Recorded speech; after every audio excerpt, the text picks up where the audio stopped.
મારી ચાઇલ્ડહુડ છે વડોદરામાં. શિયાબાગમાં મારો જન્મ થયો અને પછી મારા ફાધરનું પોસ્ટિંગ હતું Kapadvanj.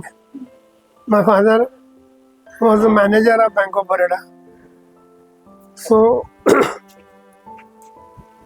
we went there for few years. There was no Marathi school was there in Daboi. We shifted to Baroda. So I started my sports activity at the age of 5, just joining Gujarat Krida Mandal of Baroda. I used to go with my sister. Her name is Lata Parab. She is the first lady from Baroda who won the first gold medal in Bombay State Sports in Bombay, Brabourne Stadium. My sister was a Kho player. She was an athlete and Kho player. So I also started my career as an athlete and Kho player. I was a 400-meter state champ. When I was playing Langdi and Kho, my coach was Nikunj Desai. When I started playing Kho, my coach was InterVarsity coach and institution coach was Shankarrao Surve.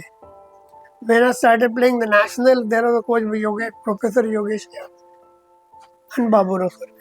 See, all grounds. This Kho started. Maharaja Baroda has promoted this game. Maharaja Baroda means Sahajirao Gaikwad. In his childhood days at Kavlane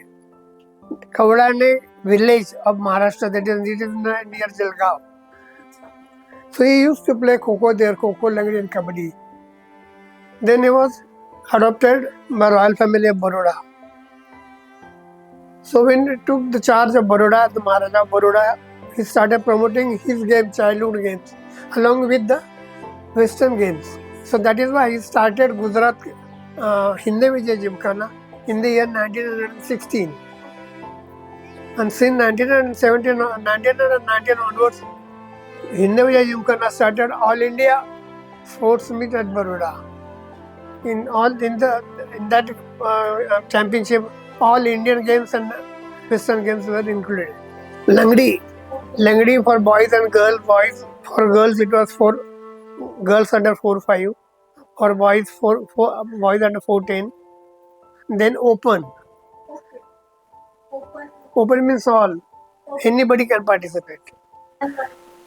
My guru was Vasantrao Kaptan.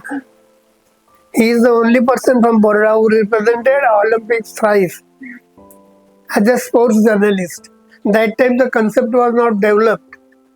Sports journalism concept was not developed. He is the first man from Baroda who visited Berlin for 1936 Berlin Olympics. See, Kho is such a game which requires very lot of things. So there are some major problem there in Kho. Only the field and the timings. That is, we used to practice in the morning as well as in the evening. When I played my first university in Baroda, the third inter-university tournament in Baroda, first in Baroda for Kho. All Baroda schools were invited. All schools were closed, and they were invited. All students they are requested to come and witness the event. Playing conditions are changed. Playgrounds are not there. Where people will go? Earlier there were many playgrounds were available for players to do their practice. For practice session, playgrounds are required. For Panigate area, the Lal Akhada is there. And now it is not there, but earlier it was Lal Akhada. Lahori Punjabi Kusti was developed there. So if you want to learn Lahori Punjabi Kusti, then you should go to Lal Akhada. Jethi, there is the Vadramushti Kusti. Vadramushti, it's the origin of boxing. The Vadramushti Kusti, it is developed in Varashia area, that is Panigate area. No, not Panigate, Varashia area. Then this Aggad was there. That is, Aggad is a Indian gladiator show. It is developed. Maharaja promoted that Aggad. This type of tournament there are only 2 cities in India. One is Baroda, second is Kolhapur. That is Sathmari. In Marathi we used to call that game as a Sathmari. Elephant against man, elephant against horse rider. એને દારૂ પીવડાવવામાં આવતી હતી. સવારે 3 વાગ્યાથી એને દારૂ પીવડાવવામાં આવે અને સાંજે એને સવારે 7 વાગે એ હાથીને આગળમાં લઈ જતા હતા. અને દારૂ પીધેલા હાથીને એને સૂંઢમાં મહારાજા પોતાનું એ હાર આપતા હતા. અને એ હાર એને રમાડતી વખતે હાથ એના સૂંઢમાંથી કાઢી લેવાનું એને સાટ મારી દેવામાં આવતી હતી. એમાં કેટલાક લોકો મરી જતા હતા. અને તે યુઝ ટુ કોલ ચઈ અંગત ચઈ. હાથીને ચીડાવવા હોય તો આમ ફેટો આમ કરે ને આમ ચઈ અંગત ચઈ, ચઈ અંગત ચઈ. એટલે હાથીને આમ નાગમોડી દોડતા નહીં આવે. અને વચ્ચે વચ્ચે ડોમ્સ હતા, કેમ કે હાથી પાછળ આવે એટલે આમાં 10-15 જણ એને ચીડાવે હાથીમાં, જે હાથમાં આવે એ મરી જાય. તો એ માણસ રમાડતો રમાડતો ડોમમાં પેસી જાય. ડોમમાં પેસે એટલે હાથી અંદર આમ સૂંઢ ફેરવે. એટલે ડોમને ઘણા બધા દરવાજા કરેલા હોય. એક દરવાજામાંથી ઘૂસીને બીજા દરવાજા નીકળી જાય એટલે હાથી પેલો અંદર સૂંઢ ફેરવતો જાય. એવી રીતે રમાડતા રમાડતા એના સૂંઢમાંથી પેલી માળ કાઢી લેવી એટલે તમે જીતી ગયા. એવી જ રીતે ઘોડેસવાર પણ એવી જ રીતે હાથીને રમાડે. અને હાથી પાછળ પડે એટલે પેલા ડોમમાં પેસી જાય. એ ડોમ હતા, એ ડોમ બધા હવે તોડી નાખે. એ ગ્લેડિએટર શો હવે રહ્યો જ નથી. એ ગ્રાઉન્ડ ત્યાં ગૌરવ સોસાયટી થઈ ગઈ. આગળ જે ગ્રાઉન્ડ પ્લેગ્રાઉન્ડ હતું ત્યાં ગૌરવ સોસાયટી થઈ ગઈ. અને એમાં શું છે, હાથીની હાઈટ કેટલી હોય? ઊંચી હોય. એટલે એના ઉપર માણસો બેસે. એના હાઈટ એનો જે વોલ જે બનાવેલી, એનો જે સ્ટેડિયમ હોય એ એટલા હાઈટ એના સ્ટેપ ચાલુ થાય 15-20 ફૂટ પછી. કેમ કે નીચે આટલું હોય તો હાથી પેલા બહારના લોકોને જ અંદર પછાડે લે ને. એટલે એ આજુ પણ છે. તમે ભદ્ર કચેરીમાં જાઓ તો તમને જોવા મળશે. હવે હું તો ગયો નથી. હું ત્યાં છેલ્લો બોમ્બે સ્ટેટ સ્પોર્ટ્સ હું ત્યાં રમેલો છું. એ વખતે હતું. પછી ત્યાં ગૌરવ સોસાયટી થઈ, સોસાયટી વાળાએ બધું તોડી નાખ્યું. એવી રીતે વડોદરામાં ગ્રાઉન્ડ જ નથી રહ્યા. ગ્રાઉન્ડ છે ક્યાં વડોદરામાં? ગોખરું ગ્રાઉન્ડ ગયું, જેમાં મહારાણી ચીમણાભાઈ મહારાણી સાહેબે એમને વિમેન સ્પોર્ટ્સ વડોદરામાં જેવી રીતે મહારાજા સાહેબે ઇન્ડિવિજ્યુઅલ જીમખાના ચાલુ કરેલો, એ ચીમણાભાઈ મહારાજાએ વિમેન સ્પોર્ટ્સ ચાલુ કરેલા.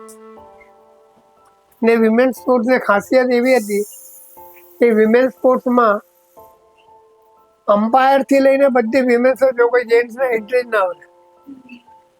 જોકે હિન્દવી જીમખાનામાં એવું હતું કે પહેલા મર્દાની અને જનાની, પહેલા 3 દિવસ હતા એ જનાની એટલે ફોર લેડીઝ. એમાં પણ બધા જ ઓફિશિયલ્સ, પાર્ટિસિપન્ટ, રેફરીઝ બધા જ લેડીઝ હોય. અને પછી મર્દાનીમાં પછી બધા ફોર જેન્ટ્સ હતા. એટલે પહેલા 3 દિવસ લેડીઝ માટે રાખવામાં આવતા હતા. અને તે વખતે આમ જ્યારે લેડીઝ ઇવેન્ટ ચાલતો હોય તે વખતે ચારે બાજુથી આમ કોર્ડન કરીને પતરા લગાડેલા હતા. તો આમ ત્યારે અમે નાના હતા તો અમે ટિલ્ટિંગ કરીને, બાંબુ પર ટિલ્ટિંગ કરીને પેલું જોવા જતા. કેમ કે એટલી હાઈટ પહોંચી નતા વળતા. પણ we use to do tilting to watch the event. આ જે વાયસી જે અમે ફોર્મ કર્યું એના પ્રણેતા હતા મહારાજા રણજીતસિંહ અને અરુણા નાડકર્ણી અને હું. અમે 3 જણ મળીને ચાલુ કર્યું. અમે જ્યારે ચાલુ કર્યું તે વખતે આ સંસ્થા ગરીબો માટે જ હતી. હજી પણ ગરીબો માટે જ છે. અમે ઓછામાં ઓછી, આજે ક્રિકેટ અમારું ડેવલપ થયેલું, અમે ઓછામાં ઓછી વડોદરામાં ફી લઈએ. એક બોલની કિંમત જેટલી અમારી ફી. અમારો ક્લબ એટલો વડોદરાનો પહેલો એક ક્લબ છે કે જેને 3 અર્જુન એવોર્ડ વિનર આપ્યા. મારાથી શરૂઆત થઈ, પછી કિરણ મોરે અને નયન મોંગિયા. પછી લેડીઝ ક્રિકેટ અમે 74માં ચાલુ કર્યું, 74-75માં. લેડીઝ ક્રિકેટમાંથી પહેલી કુસુમ જોશીરાવ એ કમ્બાઇન્ડ યુનિવર્સિટીઝમાં સિલેક્ટ થઈ.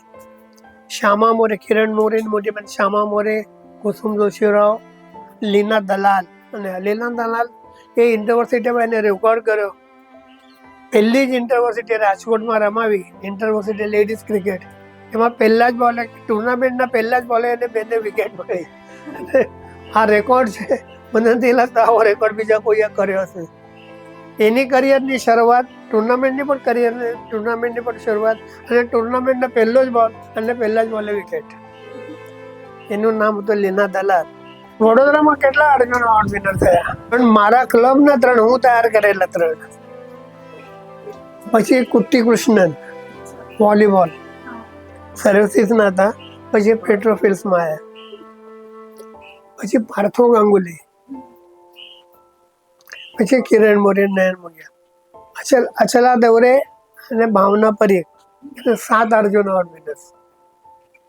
7માંથી 3 તો અમે તૈયાર કર્યા અને 2 છે એ મારા જોડે જ રમતા હતા. પેલી આ 2 છોકરીઓ અચલા અને ભાવના પરીખ.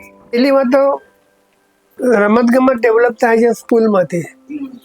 સ્કૂલમાં એને સ્પોર્ટ્સ કમ્પલસરી હોય છે, બરાબર છે. આજે બધા સ્કૂલ પાસે ગ્રાઉન્ડ છે, ગ્રાઉન્ડ જ નથી તો સ્કૂલને તમે ગ્રાઉન્ડ ક્યાંથી આપો?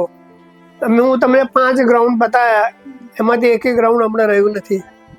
એક જ ગ્રાઉન્ડ રહ્યું, પોલો ગ્રાઉન્ડ. પોલો ગ્રાઉન્ડ પર બાજુમાં કેટલી બધી સ્કૂલો છે, શ્રેય સ્કૂલ છે, નવજીવન છે, બરોડા સ્કૂલ છે. ક્યાં એ લોકો એમના પાસે ગ્રાઉન્ડ છે? કયા પોલો ગ્રાઉન્ડનો પણ ઉપયોગ નથી કરી શકતા. પોલો ગ્રાઉન્ડ પર હવે ગ્રાઉન્ડ પર રમવા જેવું રહ્યું નથી. અમારી સંસ્થા 52 વર્ષ અમે ત્યાં રમ્યા. અમારા પાસેથી એ ગ્રાઉન્ડ પરથી અમને ધીમે ધીમે કસાડવામાં આવે છે. એના માટે વડોદરાના લોકો સજાગ રહેવા જોઈએ, બરાબર. સ્કૂલો કેચ ધેમ યંગ એ ક્યાંથી ચાલુ થાય? સ્કૂલ લેવલથી ચાલુ થાય, બરાબર છે. આજે અમે ખાલી 3 અર્જુન એવોર્ડ વિનર નથી ખાલી તૈયાર કર્યા, એકલવ્ય એવોર્ડ વિનર પણ અમે તૈયાર કર્યા. રાજેન્દ્ર શેલાર, જેને ગુજરાતનું એકલવ્ય એવોર્ડ મળ્યું. પછી ભાવના પરીખ, ભાવના નિંબાળકર, એને સરદાર પટેલ એવોર્ડ એથ્લેટિક્સનું મળ્યું. અમે એક એશિયન ઓલિમ્પિયાડમાં, જેને એશિયાડ કહેવામાં આવે છે, એમાં તૈયાર કરેલી રદિયા શેખ, જે ઇન્ટરનેશનલ જેવેલિન સ્ટાર હતી, એનું પણ જન્મ વાયસીમાં થયો. પછી આ જે મોટા ભાગના જે રણજી ટ્રોફી પ્લેયર છે એમાંથી લગભગ 40% છોકરો તો મારા વાયસીના છોકરાઓ છે. આજે બીસીએમાં રમે છે પણ વાયસીના છોકરાઓ છે. ઇન્ટર સ્કૂલમાં ગુજરાત સ્ટેટના જે પણ વાયસીના છોકરાઓ છે. પણ આ છોકરાઓને તો રમવા માટે ગ્રાઉન્ડ ના હોય તો તે ક્યાં જાય? એ બીજા ગ્રાઉન્ડ પર જઈને એફોર્ડ નથી કરી શકતા એટલી ફી આપીને ત્યાં જઈને રમે. અને જાણે કે વારસિયાનો છોકરો હોય તો એ નવલખી પર જઈને નહીં રમે. કેવી રીતે રમે? જો અમે રમ્યા, હું રમ્યો, કિરણ રમ્યો, કે ભાવના પર નિંબાળકર રમી, કે નયન મોંઘિયા રમ્યો, અમારે પાસે ગ્રાઉન્ડ નહોતું. અમે બધા શિયાબાગના આજુબાજુમાં એરિયામાં રહેતા હતા. મને જો વારોશીમાં જવાનું તો તું વારોશીમાં જઈને રમવાનું ના સ્વીકાર જ ને. એટલે પ્લેગ્રાઉન્ડ જો પાસે હોય, સ્કૂલના પાસે હોય, તો એનો ઉપયોગ સ્કૂલના છોકરાઓ કરી શકે પ્રેક્ટિસ માટે ને એના માટે. આજે એની અગત્યતા એની છે. અને આજે આપણે 2036ના ઓલિમ્પિક માટે જો પ્રયત્ન કરી રહ્યા છે, ગુજરાત હવે સ્પોર્ટમાં ઘણું બધું આગળ જઈ રહ્યું છે, તો પહેલાં પ્લેગ્રાઉન્ડ ડેવલપ થવા જોઈએ. પહેલાં પ્લેગ્રાઉન્ડ ડેવલપ થાય તો આપણા પાસે સમામાં એક એ છે સ્પોર્ટ્સ કોમ્પ્લેક્સ છે, એ કંઈ માંજલપુરમાં છે. પણ એ સ્પોર્ટ્સ કોમ્પ્લેક્સમાં ક્યારે જાય? સ્પોર્ટ્સ કોમ્પ્લેક્સમાં જવું એ એડવાન્સ સ્ટેજ આવે છે. After achieving something standard you can go and you do your practice there. કેમ કે એમાં તમને જવું હોય તો સ્પેશિયલાઇઝ શૂઝ જોઈએ, સ્પેશિયલાઇઝ ટ્રેકનો ઉપયોગ કરવો હોય. એ સર્વસાધારણ રમતવીરો પાસે એ બધી ફેસિલિટીઝ નથી હોતી અને સ્કૂલના છોકરા પાસે નથી જ હોતી. તો એમના માટે પ્લેગ્રાઉન્ડ, માટીના પ્લેગ્રાઉન્ડ હોવા જોઈએ કે માટીમાં રમે અને પછી જેમ જેમ આગળ વધે તેમ તેમ આ સુવિધાઓ જે છે એનો ઉપયોગ કરતા થાય. કોઈ પણ માણસ એકદમ નેશનલમાં નથી જતો. પહેલાં શહેરમાં રમે છે, પછી ડિસ્ટ્રિક્ટમાં રમે છે, પછી સ્ટેટમાં રમે છે, પછી નેશનલ રમે છે અને પછી ઇન્ટરનેશનલ સ્ટાર. આજે અમારી યાસ્તિકા ભાટિયા ઇન્ડિયા રિપ્રેઝેન્ટ કરે છે, એ પણ આવી સ્ટેજ વાઇઝ રમતા રમતા જ આગળ આવી. હવે તમને કહું છું, આપણા વડોદરામાં સેન્ટ્રલ એશિયાના આસિસ્ટન્ટ કમિશનર રૂફસ રોકી થયા. આ રૂફસ રોકી મારા સંસ્થાનો ફૂટબોલ પ્લેયર, ખોખો પ્લેયર અને ક્રિકેટર, બરાબર છે. બીજો ધનંજય છત્રે, આ આસિસ્ટન્ટ કમિશનર ઇન્કમ ટેક્સનો થયો, એ પણ ખો પ્લેયર છે. પણ આ બધા લોકો રૂફસ નવાપુરામાં રહેતો હતો એટલે એને પોલો ગ્રાઉન્ડ પાસે હતું એટલે એ રમતો હતો અને બરોડા સ્કૂલમાં જતો હતો. તો તમને જે બેઝિકલી જે જોઈએ પ્લેગ્રાઉન્ડ જોઈએ. આજે લોકો આગળ આપણા પાસે સારું ટેલેન્ટેડ પ્લેયર્સ છે પણ એમને આગળ આવવા માટે ગ્રાઉન્ડ જોઈએ. ગ્રાઉન્ડ ના હોય તો સ્પોર્ટ્સ એક્ટિવિટી વધે નહીં. યુનિવર્સિટીનું ગ્રાઉન્ડ છે પણ યુનિવર્સિટીનું ગ્રાઉન્ડ પર યુનિવર્સિટીના છોકરા પ્રેક્ટિસ કરે ને, સ્કૂલના છોકરા તો જઈ નથી શકતા. એએમયુનું ગ્રાઉન્ડ છે, એએમયુના ગ્રાઉન્ડ પર કોણ જાય? ડિફેન્સના લોકો જઈ શકે. એવી રીતે સામાન્ય માણસ માટે તો કંઈ હોવું જોઈએ કે જે સામાન્ય લોકો ત્યાં જઈ શકે ને રમી શકે. આજે સમયની અગત્યતા એ છે કે આપણે જો આગળ ગુજરાતના આગળ વધવું, પહેલા ગુજરાતનું કોઈ ગણતો જ નહોતું. જ્યારે હું રાઇટમ સ્ટેડિયમ પર મિલ્ખા સિંઘને 1962માં એશિયન ઇન્ડિયન ઓલિમ્પિક્સમાં જોવા ગયો તે વખતે અમારી જે ટીમ હતી, જેને ગુજરાતની ટીમ, એમના પાસે યુનિફોર્મ જ નહોતો એટલે અમારા વોલીબોલના ટીમને બહાર કાઢવામાં આવી. યુનિફોર્મ નથી. અને પછી લોકો હાલ બેલ ગુજરાત માટે કહેતા હતા. એ જ ગુજરાત હવે ધીમે ધીમે જે 62માં હતું એ જ ગુજરાત આજે ક્યાં આગળ વધી રહ્યું છે. પણ આટલું બધું આગળ વધવું હોય તો ગુજરાતના રમતવીરો માટે જરૂર છે પ્લેગ્રાઉન્ડ્સની. 87થી અમે લોકોએ સ્પોર્ટ્સ કોટા ચાલુ કર્યો. Government of India 2% of the total vacancies is reserved as the sports quota. બધા એમાં બરાબર છે. તો અમે એનો ઉપયોગ કરીને જે સ્પોર્ટ્સ કોટા ચાલુ કર્યો એમાં ઘણા બધા સ્પોર્ટ્સ કોટા વડોદરામાં 80 સ્પોર્ટ્સ રમતવીરોને બેંક ઓફ બરોડા, ઘણી બધી બીજી banks, Petrofils, IPCL, central excise, income tax, બધામાં જોબ મળ્યા. કેમ કે ખાલી રમત રમીને પેટ ભરતું નથી. રમતવીરો ઘેરે જાય તેના ઘરના લોકો કહે તું ભણ્યો ગણ્યો હતા આગળ તને નોકરી નહીં, ખાલી રમત રમી તને નોકરી નહીં મળે. પણ એ જો પરિસ્થિતિ બદલે છે, હવે લોકોને જોબ મળે છે, એ લોકોને પેટ્રોફિલ્સમાં અથવા આ રૂફસ રોકીના બધા આગળ આવ્યા. વત્સલા પાટીલ એ હોકીમાં આગળ આવીને એ પણ આસિસ્ટન્ટ કમિશનર થઈ. ઘણા બધા લોકો સેન્ટ્રલમાં આવી રીતે રમતવીરોને પોતાની કરિયર બનાવી શકે. આ જો પ્રવૃત્તિ આગળ વધતી રહે ને આવી રીતે પ્રોત્સાહન મળે તો હું નથી ધારતો કે ગુજરાતથી રમતગમતમાં પાછું રહે. તેમને જ્યાં જ્યાં કંઈ મળે ત્યાં રમવા જતા રહે. સ્કૂલથી બેઝ એમનો સ્કૂલ છે. સ્કૂલના લોકો જો એમને એન્કરેજ કરે તો રમતવીરો આગળ આવે. ઇન્ટર સ્કૂલ ટુર્નામેન્ટ થવી જોઈએ. ઇન્ટર સ્કૂલ જે મહાકુંભના બધું ચાલે છે એમાં સ્કૂલના લોકો જેટલા આગળ વધે રહે આગળ આવે તો 100% આગળ વધે. કેમ ના વધે? એમને રમત ગમતને પ્રોત્સાહન આપવું જોઈએ. પોતાનું જે લાગણી છે એ વધારવી જોઈએ રમત પ્રત્યે, અને રમતવીરોને પ્રોત્સાહન આપવા માટે ફેસિલિટીઝ આપવા જોઈએ. તો રમત એમને ફેસિલિટીઝ મળે તો રમત. તમે એમને રિસ્ટ્રિક્ટ કરો, તમે અહીં નહીં રમવાનું, અહીં નહીં રમવાનું, તો રમતવીરો જાય ક્યાં રમવા માટે? આજે આટલું મોટું વડોદરા વધી રહ્યું છે તો વડોદરામાં ગ્રાઉન્ડ કેટલા છે? વડોદરામાં ગ્રાઉન્ડ છે જ નહીં. એક પોલો ગ્રાઉન્ડ છોડીને બીજા ગ્રાઉન્ડ કેટલા છે? તો એના માટે વડોદરાના લોકોએ નાગરિકો સજાગ થઈને આગળ